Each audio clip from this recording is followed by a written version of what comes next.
Lost in Vivo is a first-person psychological indie horror game centered around the trials and tribulations of coming to terms with your fears. It starts with you, a person suffering from claustrophobia, taking your dog out for a walk one night. Unfortunately, the dog in question seems to have the absolute worst survival instincts of any service animal ever, so once a heavy storm flushes Danny, your corgi doggo, down a broken sewer drain, you climb down the nearest manhole to chase after her. At this point, you're left to navigate sewer pipes in the dark while mashing space to Jason in an effort to hear where your dog's gone to. Good luck to those hard of hearing, because it's maze time for you fuckboys. It doesn't take all too long before the cramped spaces start getting the better of your character either, having walls opening up to create new doorways when you're not looking, or the tunnels going in hard on the whole industrial rust motif. And I'm sure the fact that I can whistle when in the options menu or while dying is definitely not an oversight and a sign of the game's level of quality to come. Along the way of your glorified fetch quest, you'll come across some notes printed out onto lined sheets, which funnily enough, they went through all the trouble of printing these out but couldn't even be bothered when lining them up properly. It's zero fucks given situations like these that you really know when someone's depressed. Either way, these give some mega downer vibes about how people are feeling about themselves and are often found in some creepy locations like this bloody stool that opens up by itself when you walk away from it. Otherwise, they could be more relevant to what's actually going on, or be used to explain the likes of one enemy's brief but intense relationship in regards to trains. Other than that, you'll occasionally get some still images of spoopy imagery while having a dialogue with your doctor discussing your well-being.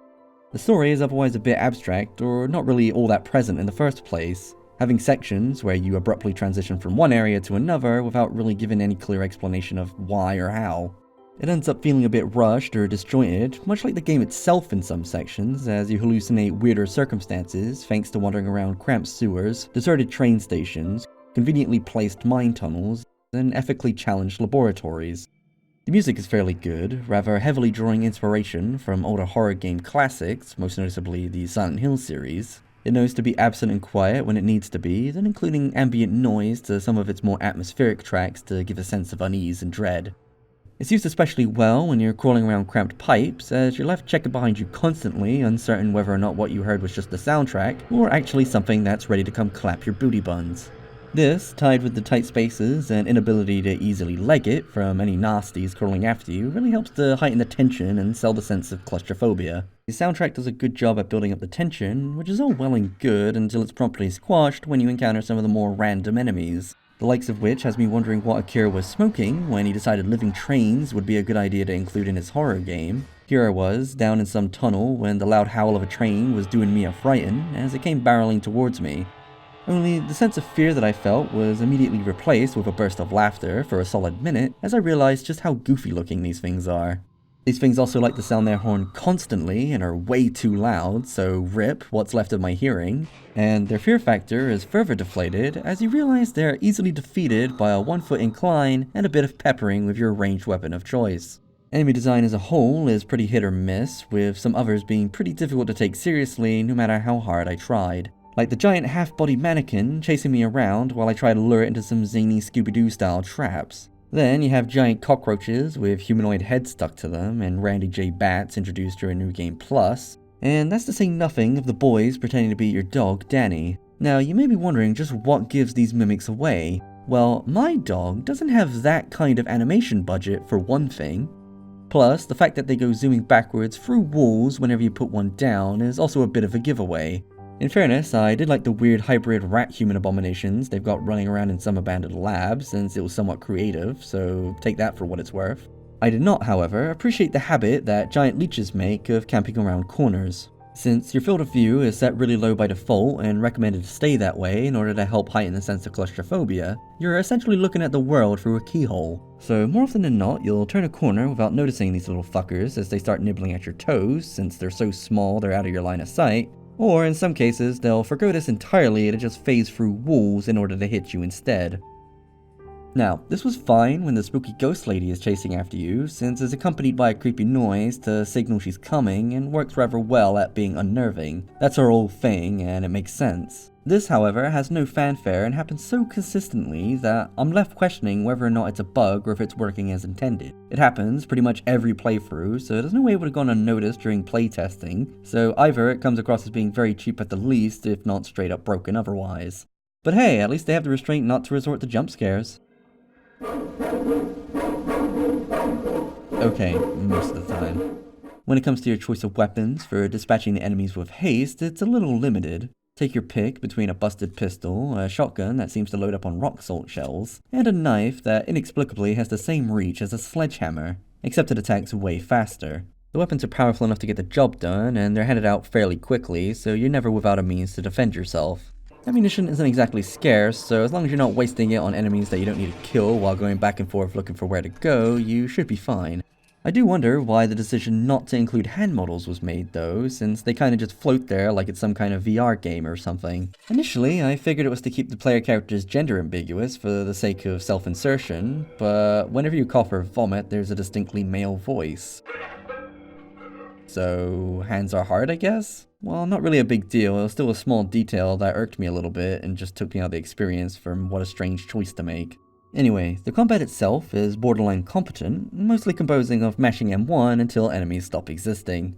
This is where the main hurdle when it comes to getting immersed in the horror comes into play. Whilst having some enemies that constantly respawn and coming after you may be scary initially, it wasn't too long before I realized I'm able to beat their ass, even 2-on-1 at times, by fusing my model with theirs and face tanking all their blows while I unload into them. This, combined with the fact that ammunition is finite and health isn't, since there's no health kits and it works on a regenerating health system, trivializes combat to the point of making it the default choice out of fight or flight.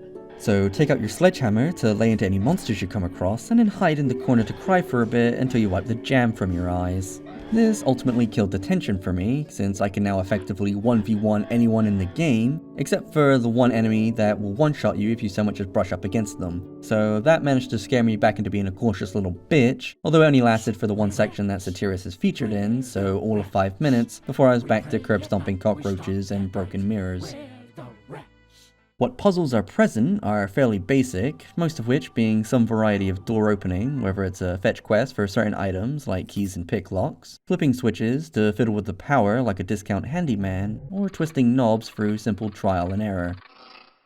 Scattered throughout the game is a handful of cassettes to collect, which you can optionally play through, each being a short independent scenario with puzzles to solve of varying complexity, with them generally being okay for what they are, although the last one can leave you getting lost in the samey hallways of a motel. This one took way too long.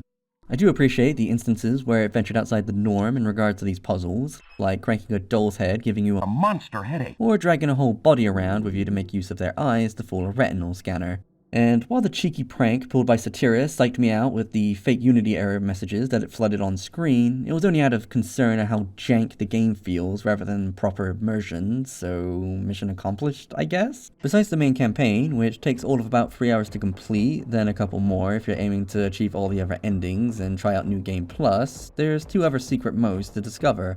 Firstly, Lowlight is essentially a 15-minute prologue of you driving up to the town itself, with things getting more and more unusual as you progress. Then Nightmare Mode is an arcade dungeon crawler where you run around and stab monsters dotted about the place with a sword until you collect enough coins to fight the big baddie at the end. It's a fun little tacked-on time waster that even has a leaderboard for a touch of high-score speedrun competitiveness. Otherwise, the overall presentation of the game has me feeling a bit ambivalent. While there are some quality Unity games out there, this kind of ties in with the stigma of it being used for not so great titles. That's not to say that the game itself is low effort or necessarily bad, but it has some questionable quality assurance, like doors ceasing to have any physics tied to them when they start to open so you can just walk right through them. Then there's the music abruptly cutting out whenever you transition between areas, which, given how infrequently it's present, can really make it stand out and ruin the mood at times. And while there was certainly some effort put into the project, it's a bit dubious in terms of actual quality. The visual style has been set to try and imitate that of PlayStation 1 era horror games, but I'm unsure whether that was the intention set out from the start, or simply a compromise reached from a limited ability when it comes to creating assets. It's got some decent themes and ideas present, but the execution itself left a bit to be desired overall. The audio is a bit all over the place, with varying enemy volume, being otherwise solid when it comes to the music, provided it doesn't cut out between areas. The atmosphere is pretty tangible and can be pretty dank when it isn't sucked out by just how easily dismissed enemies can be from the face roll tier combat, and there was some unintended laughter from enemy choices at times. Overall, I give Lost in Vivo a score of a C- for See Me After Class out of a drowned dog. You can find it for sale on both Steam and Akira's website for under a tenner each. While it's not all that bad for an indie project, and the more squeamish will probably find it frightening enough, I can only give it a lukewarm recommendation at best when it goes on sale for those that are a fan of the genre. Otherwise, I reckon you're not really missing out if you give it a skip. Cheers for watching, and provided I find my way out of these sewers, I'll catch you later. Jason! Jason!